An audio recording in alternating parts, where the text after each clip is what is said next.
I now call the member for Hinkler. Well, thank you, Mr Acting Deputy Speaker.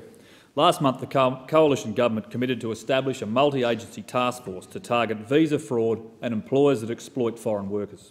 It's something I'd been calling for since May last year, and I'd like to thank Assistant Minister Cash, Minister Keenan, Minister Dutton and Minister Abetz for listening to their backbench and giving this matter the attention that it deserves. I'd also like to thank their staff. This is also a significant win for the Nationals. At Federal Council in August, the Nationals voted unanimously to seek a multi-jurisdictional task force. Exploitation of foreign workers is something which predominantly impacts regional farming electorates held by national MPs. Allegations and complaints, and we have all received them, range from the underpayment and sexual exploitation of workers to tax evasion, visa breaches, racial discrimination, intimidation of farmers and overcrowding in private residential dwellings. Taskforce Cadena will be led by the Department of Immigration and Border Protection and the Fair Work Ombudsman. They will work with the Australian Federal Police, Australian Securities and Investment Commission, the Australian Taxation Office and various state and territory agencies to ensure incidents of exploitation and visa fraud are appropriately investigated. Better coordination and intelligence sharing between agencies and the various levels of government will ensure seasonal workers are protected from unscrupulous employers. The majority of businesses do the right thing. This issue is not confined to the horticulture sector or the Bundaberg region. That's why I'm pleased that Taskforce Cadena will operate nationwide and across a range of industries. Organised criminal networks and people seeking to profit by exploiting both illegal and legitimate workers should be under no illusion. Taskforce Cadena is targeting you. Their actions not only disadvantage those employers who do the right thing, but they are also thumbing their nose at the hard-working Australian taxpayer.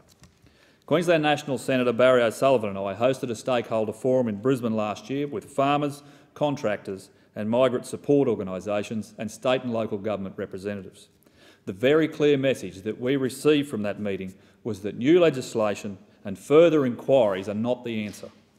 Stakeholders wanted real action. They said there needed to be greater enforcement of existing laws and greater cooperation between the many relevant agencies across all three levels of government. Taskforce Cadena will do just that. I'll be asking the relevant ministers to provide a central contact point for people to lodge complaints with the taskforce. At present, the division of which agency is responsible for what is about as clear as mud. For example, complaints about the process for getting a second year on a 417 visa is the responsibility of the Department of Employment. Most people would think that visa extensions were a matter for the Department of Immigration, but apparently not. I would like to see a Know Your Rights and Responsibilities educational campaign that provides foreign visa holders with a wallet-sized card that lists what agency to call over which matter. That might also extend to a smartphone app. Until then, allegations and tip-offs can be emailed to allegations@immmi.gov.au. Immigration and Border Protection has significantly enhanced its investigative abilities in recent months in preparation for the establishment of the Australian Border Force on July 1. Just last week, about 120 officers from Immigration and Border Protection, as well as Fair Work and State and Territory Police, participated in Operation Cloudburst. The operation detected 38 illegal workers in homes and work sites across 11 businesses in Western Australia, South Australia, Queensland and New South Wales, Victoria and Tasmania. The results in such a short period of time demonstrate just how widespread the problem is and why I've been calling for a multi-jurisdictional task force. By all accounts, unscrupulous labour hire contractors are highly organised and difficult to trace, so I congratulate the officers involved in the crackdown for nabbing 2 labour hire racket operators.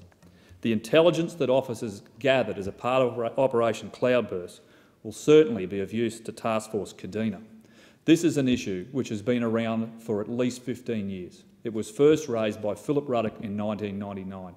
It has been the subject of numerous inquiries, numerous Senate reports and various other activities within government. Taskforce Cadena takes real action. This government is getting on with the job of targeting unscrupulous labour hire contracting firms, and they should be under absolutely no illusion, Mr Acting Deputy Speaker. This task force is targeting them. It will make them accountable and it will provide a level playing field for all Australian businesses without exploiting workers who really have no other option. Thank you, Mr Acting Deputy Speaker. Thank you. I call the member for